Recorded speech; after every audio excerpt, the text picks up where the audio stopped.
this topic that I want to talk about is probably one of the at the beginning very confusing topics, and when we get actually into it, you will realize how powerful and useful it will be. So we will talk about a text editor called VIM.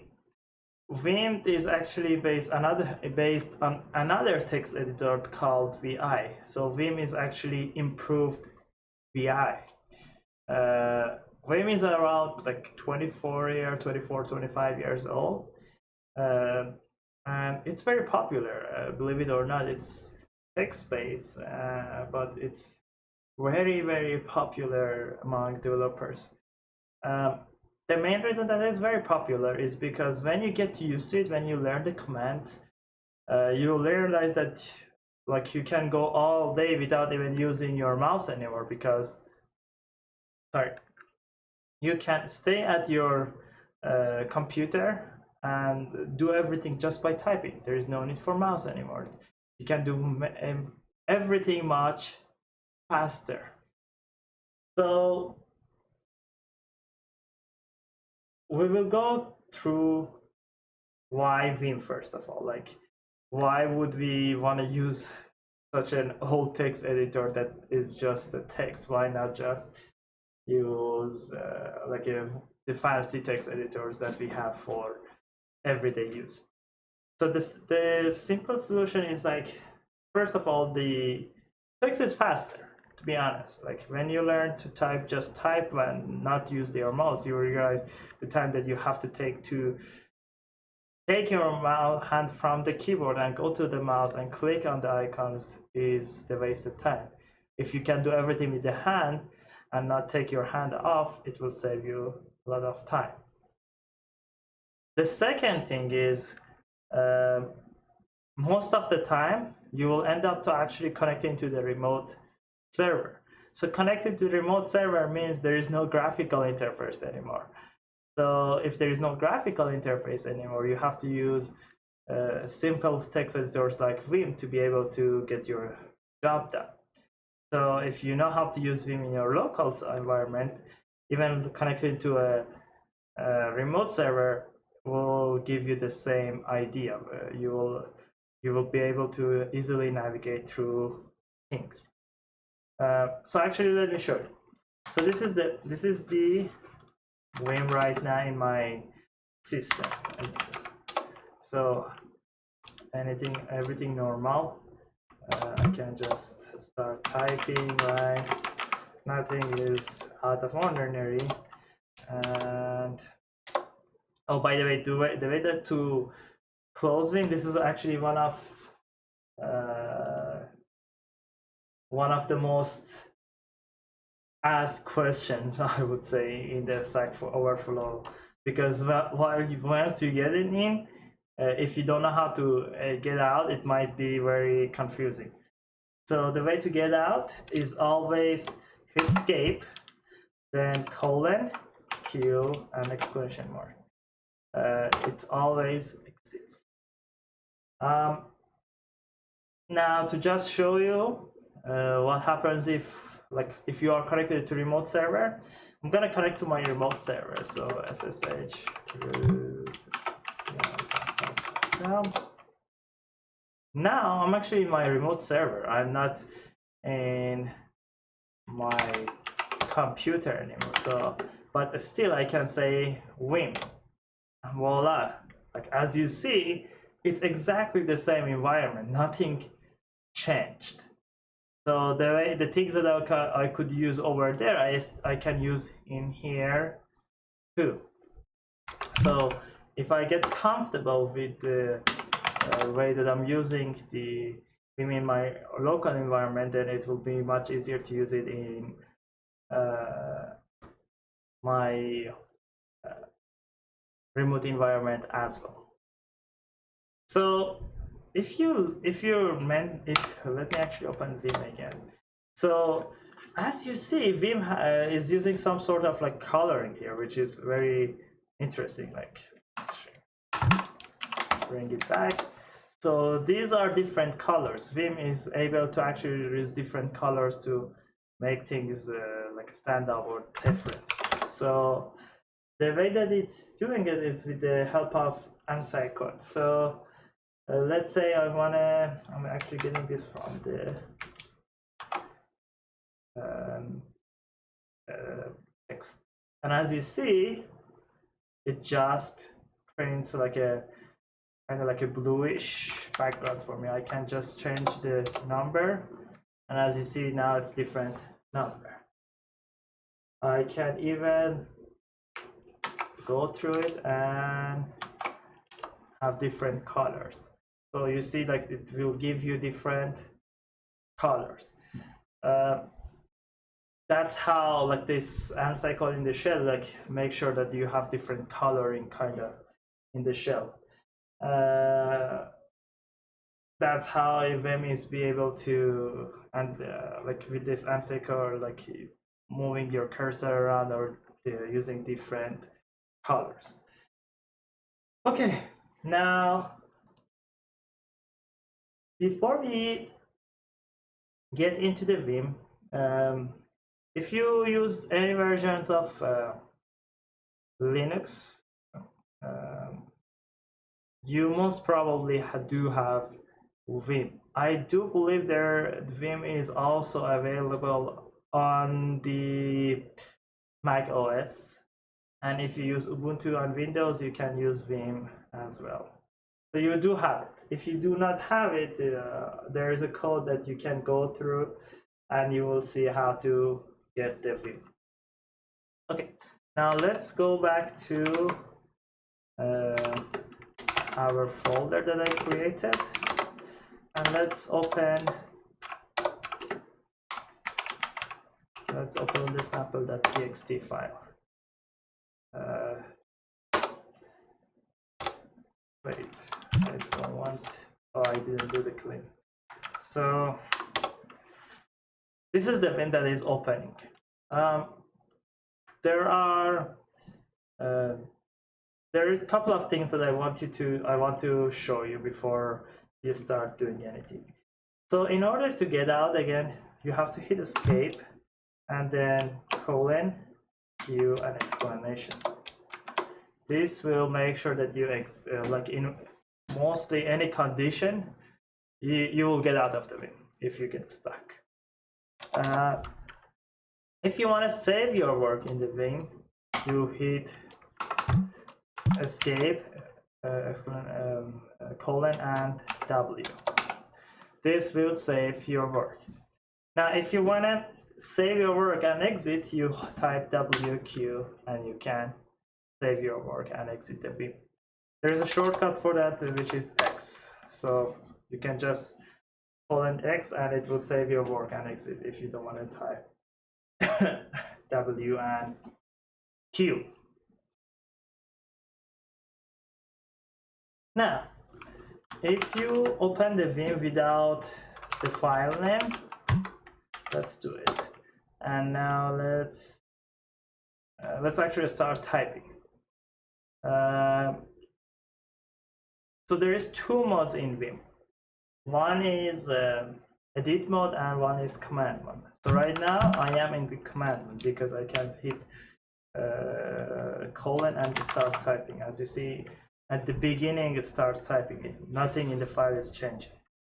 Now when I escape, I'm in like a free mode. Like it's not either command mode or edit mode, I would say. I can go to command mode just by hitting colon, or I can hit I and I will now go to the edit mode. As you see here, when I'm in the edit mode, here it says insert. So I can type now because I am in the edit mode.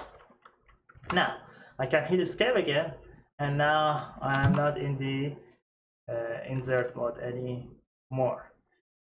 So one trick that you can see here is that right now I do not have any line numbers. So maybe line numbers are something that is important for you. So if by default the line numbers are off, what you can do is go to command mode and set here's the command to turn them on. You can just say set number, and here we are, we have the numbers. If you're not happy with them, you can again go back to your command line and set no number, and it will turn it up for you. Now, after you do that, if you try to save it, it says there is no file name. So to fix that, you can say w text.txt. So you can actually give the file name to it, and now it's saving it. Now we can just simply exit with the WXQ, and if you look at here, you see Vim text.txt. Oops, you can see that the file name is there.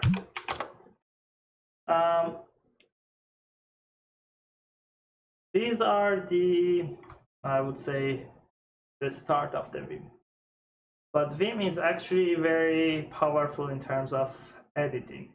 If you watched like the previous videos, you saw how fast I can get the files and actually go through like a copy paste things with just my keyboards, like and everything is just copy and paste. So we will go through that too.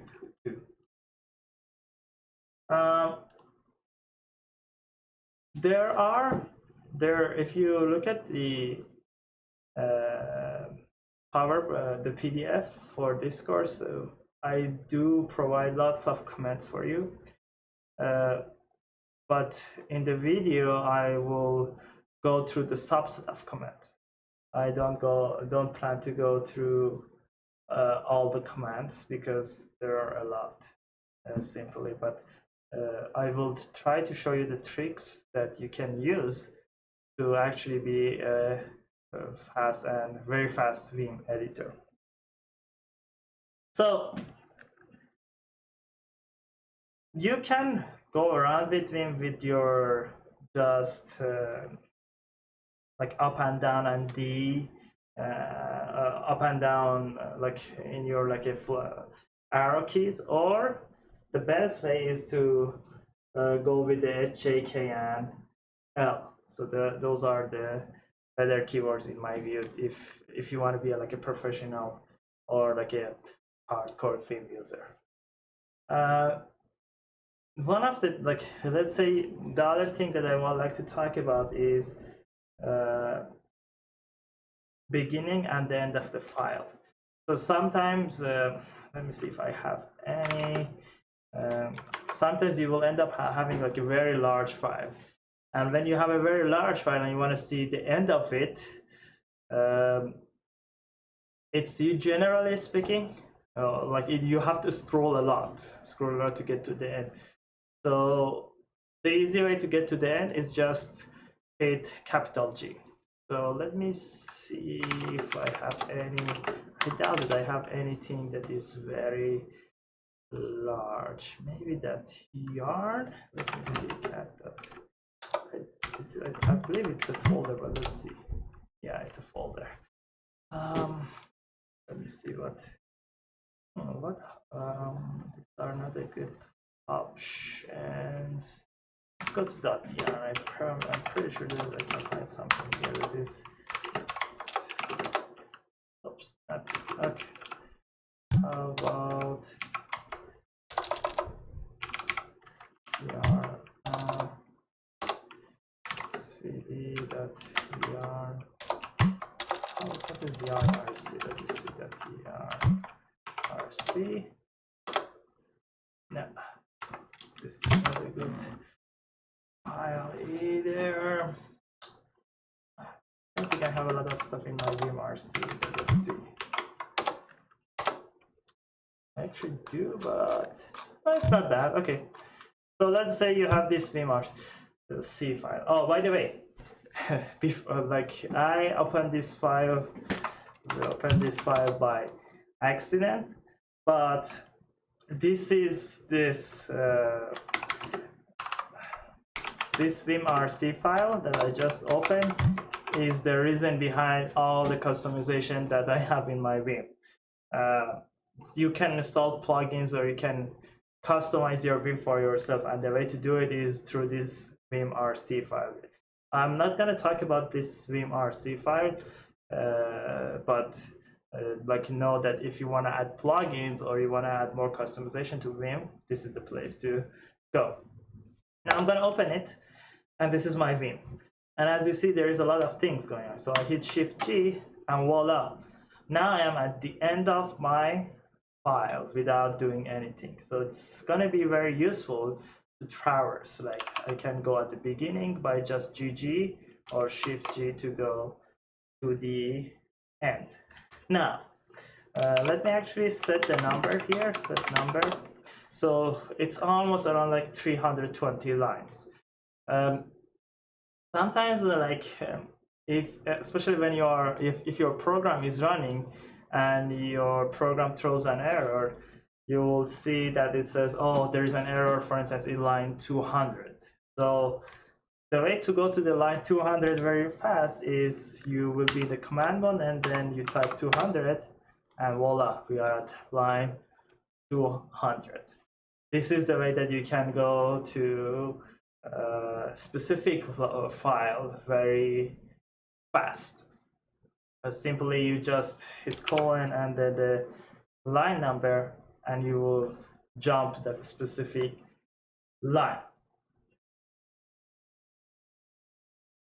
So now let's actually close this one and go back to our folder again. So I'm gonna open the text.txt again. I don't wanna, should make I can do, let's do this. I'll do alias mvt equals, I do believe it's like that, alias, yeah, so I can say alias vt equals vim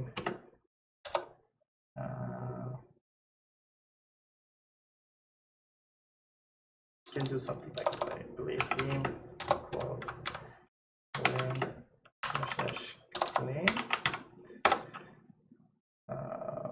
Right, this is going to be like this. All right, so like if I say perfect. So